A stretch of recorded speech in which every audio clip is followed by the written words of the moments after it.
আজকে আপনাদের সঙ্গে শেয়ার করব পারফেক্ট 3 ডিমের ভ্যানিলা স্পঞ্জ কেক। তাহলে চলুন শুরু করা যাক। প্রথমে পাতিলের মধ্যে আমি কিছুটা বালু দিয়ে এর মধ্যে একটা স্ট্যান্ড বসিয়ে চুলাটা অন করে হালকা আছে পাতিলটাকে আমি 10 মিনিটের জন্য গরম করতে থাকবো। আর এর মধ্যে আমি কেকের ব্যাটারটা তৈরি করে নেব। তার জন্য দিয়ে দিচ্ছি 1 কাপ পরিমাণ ময়দা, 1 টেবিল চামচ পরিমাণ কর্নফ্লাওয়ার, 1 চা চামচ গুঁড়া দুধ, হাফ চামচ বেকিং পাউডার আর সামান্য একটু লবণ দিয়ে আমি এটাকে মিক্স করে নেব।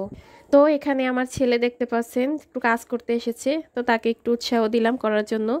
তারপরে আমি এই শুকনো উপকরণটাকে বারবার করে ছেঁকে নেব। শুকনো উপকরণটা আপনারা যতটা পারবেন ছেঁকে নেবেন, তাহলে আপনার কেকটা খুবই সফট এবং স্মুথ লাগবে খেতে। তো এই উপকরণটা আমি পাশে রেখেই আমি এখানে 3টা ডিম নিয়ে নিয়েছি বাটিতে। আর এই বাটিতে 3টা ডিম নেওয়ার পরে আমি ইলেকট্রিক বিটারের সাহায্যে ডিমটার ফোম করে নেব। আর ডিমের মধ্যে দিয়ে দিচ্ছি হালকা একটু ভ্যানিলা এসেন্স। আর আমি এখানে 1/3 কাপ পরিমাণ চিনি নিয়েছি। আর চিনিটাকে আমি ডিমের ফোমটা যতক্ষণ করব একটু একটু করে দিতে থাকবো। একবারেই চিনিটা দিলে দেখা যাবে আমার ফোমটা ডেবে যাবে বা ফোমটা নাও হতে পারে, তখন কিন্তু আমাদের কেকটা ফুলবে না। এজন্যে খুব সাবধানে আমরা এই ডিমের ফোমটা তৈরি করব, কারণ এই ফোমের উপরেই কিন্তু আমাদের পারফেক্ট কেকটা ডিপেন্ড করছে। তো দেখতেই পারছেন আমি এক হাত দিয়ে বিটার দিয়ে বিট করছি আর অন্য হাতে চিনি আমি হালকা হালকা করে দিতেছি। তো এভাবে কিন্তু আমি ফোমটা তৈরি করব। আর দেখেন এ পর্যায়ে কিন্তু আমার ফোমটা প্রায় হয়ে আসছে।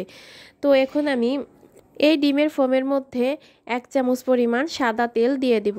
তেলটা আপনারা স্কিপ করতে পারেন, চাইলে দিতেও পারেন, এতে কোনো সমস্যা নেই।